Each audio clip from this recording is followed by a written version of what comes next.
Hello co-spoilers. Welcome back to another thrilling episode as we dive into the captivating world of movies. Together, we'll uncover new cinematic gems and indulge in the guilty pleasure of wasting our time on things that truly don't matter. A Russian ballet dancer went to a very tough school to learn how to work secretly as a spy. This story is similar to Marvel's Black Widow. Jennifer Lawrence is sitting in a chair, getting hit and hurt on purpose. She is made to take off all her clothes both in private and in public. She is cut, poked with a sharp object, and threatened with a firearm pointed at her skull. It is the present time. In Moscow, Dominika Egorova dances as a ballerina for the Bolshoi Ballet.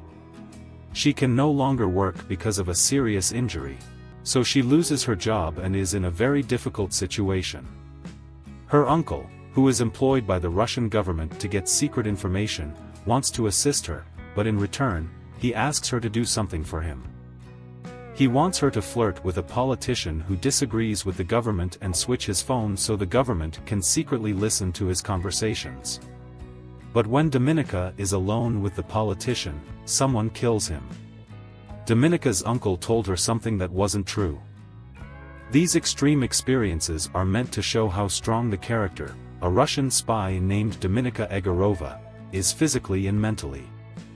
But in the end, the shocking and violent parts of the movie keep happening over and over again, without any real purpose.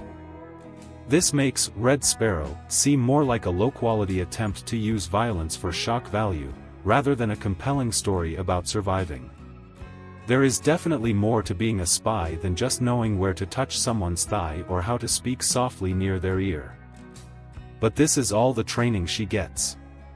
Oh, she is also learning how to open locked doors. Dominika is correct when she is unhappy about being sent to A with other good-looking and strong-willed young individuals who are being trained to work for Russia's secret intelligence. What she goes through is not only embarrassing, but also harmful. As the only tool she has, it might not be enough to help her get ready for the many dangers she will face. General Korchnoi, who holds a high position in Russian intelligence, wants to get rid of Dominika because she knows too much. However, her uncle proposes an alternative solution to the problem. He is amazed by how Dominika attracted the politician and offers her a job in Russian intelligence to do similar things. Dominika has no other option but to agree.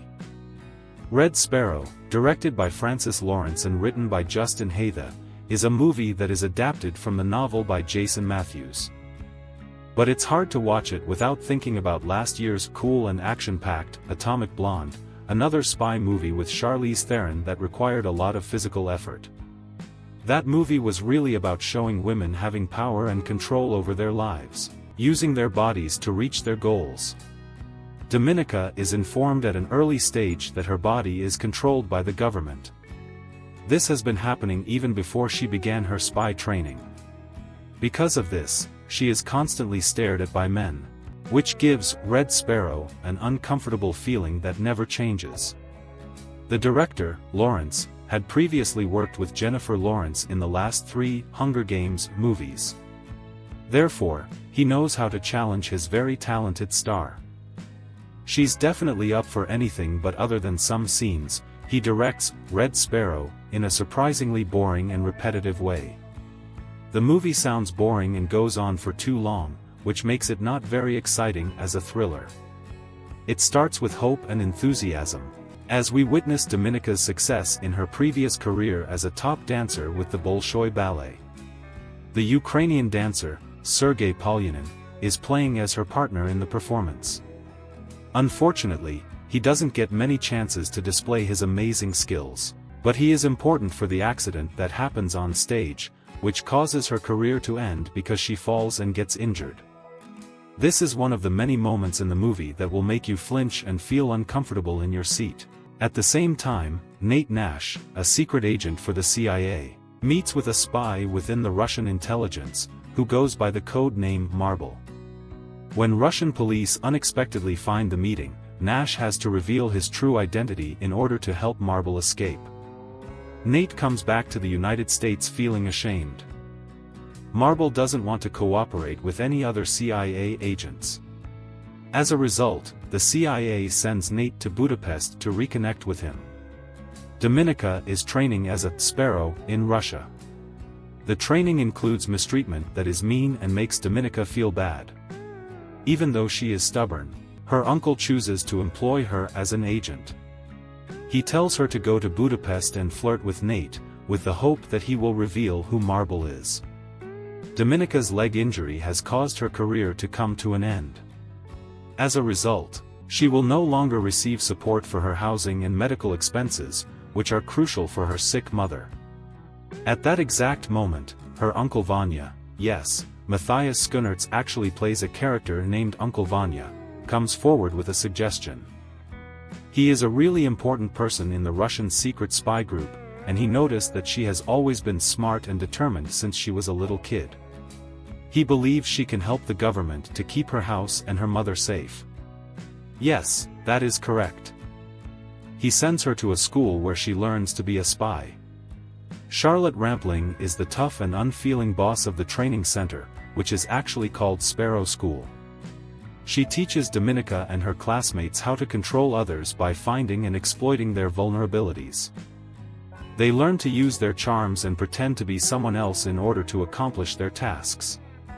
Rampling's character, Matron, talks to the class about how the Western world is becoming weaker due to racial divisions and being too focused on social media. She believes that it's now Russia's turn to become the most powerful country in the world. This is a movie that somewhat talks about the new political tension between Russia and the United States, which is often called the Cold War. I think it would have been difficult to advertise a whole movie about Jennifer Lawrence sitting in an office in Moscow and creating fake Twitter accounts to spread negative information about Hillary Clinton. There is not enough of Rampling. In simpler words, actors Jeremy Irons and Kieran Hines also contribute to the great cast by playing small roles as important Russian officials. This is important because Dominika is given her first task. She needs to go to Budapest and get close to a CIA officer named Nate Nash, who used to work in Moscow. Her objective is to find out who the spy is that Nash was in contact with within Russian intelligence. We all know how great Jennifer Lawrence is, that's why this movie is not an exception to how great she is. She really acted the scenes well and we like it this much. In Budapest, Dominika lives with another sparrow named Marta in the same apartment. Marta, without being told, has attracted the attention of the highest-ranking official working for a U.S. senator. Dominika tells her uncle about a plan that was not allowed, and as a result, he kills Marta for breaking the rules. Dominika talks to Nate and right away tells him that she is a spy from Russia and her job is to find out who Marble really is. She offers to work as a spy for the CIA. Dominika, who is being controlled by the CIA, meets with the chief assistant of an American senator. She gets the information she is selling and replaces it with fake information. The CIA was getting close to catching their betrayer, but before they could catch her, she got hit by a van and died. Russian intelligence believes that Dominika may have shared classified information with the CIA, so they subject her to cruel and painful methods of interrogation. She won't confess to anything, but she convinces her uncle that because her own side has treated her harshly, Nate will believe her completely. Dominika's uncle says she can go back to Budapest. She tells Nate that she wants to leave her current country and go to the USA. He said yes to helping her. Lawrence and Edgerton do not have good chemistry together, which is necessary to make the whole movie work. They move around each other in a way that is playful and curious, which creates interest and excitement in the beginning. But they stop pretending so fast, and the romance that follows is not very exciting. They don't tell us about the sacrifices they're ready to make for each other, we just have to accept it as the story goes on. To be honest, the ending feels like a sudden and unrealistic solution, and the plot doesn't really make much sense. Dominika wanted to make Nate fall in love with her because Russian intelligence wanted her to. They wanted Nate to reveal the identity of the mole to her. Nate wanted Dominika to love him so she would leave her current situation. The Deus Ex Machina happens when Marble, who is secretive, unexpectedly shows himself to Dominica for an unclear motive. This means that Dominica and Nate's conflicting goals in the story are not resolved. Instead of giving the actual marble to the Russian intelligence leader, Dominica tells him that her uncle is Marble. She provides evidence such as a glass with Nate's fingerprints that she put in her uncle's apartment, a bank account in her uncle's name that she opened, and false CIA intelligence that she got, not her uncle. There is not enough evidence. Dominica gathered those things at the beginning of the story, which means she must have had the intention to blame her uncle even before she found out who Marble was. Therefore, the storyline involving Nate is not important. Fortunately, the leader of Russian intelligence is not very smart and easily falls for Dominica's obvious plan to make her uncle look guilty. As a result, everyone is pleased and leaves with a sense of contentment, except for her uncle, who unfortunately ends up dead. It's unclear if Nate and Dominica were being honest or if they were both trying to control each other, but the last scene suggests that they are still talking to each other, at least.